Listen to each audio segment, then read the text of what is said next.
Shalom wapendwa, Mungu wetu anatuhitaji zaidi ya tunavyomtaka.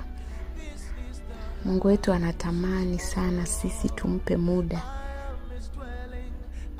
Mungu wetu anatamani sana tujenge mahusiano mazuri na yeye. Ndio maana neno linasema mjue sana Mungu ili uwe na amani. Unajengaje mahusiano yako na Mungu? Mjue sana Mungu ili uwe na amani, ndipo mema yatakapokujia. Mema hayaji automatic tu. Mema yanakuja kuanzia kwenye msingi kumjua Mungu, kuwa na amani. Mema yanafuata, kuna vitu vitatu. Na kumjua Mungu kunatokana na mahusiano yako wewe na yeye, kwa sababu hauwezi ukasema unakijua kitu kama huna ukaribu nacho. Kama hujafanya research hicho kitu, kama hauna ukaribu na mtu yeyote, hauwezi ukamjua.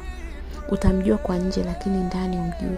Mungu anataka tuwe karibu naye. Mungu anatuhitaji sana. Mungu anataka tumtafute sana. Mungu anataka tumjue sana. Mungu anataka tumtafute sana. Kiu na shauku yetu kuanzia leo iwe ni kumjua sana Mungu ili tuwe na amani, mema yatujie. Wote tunataka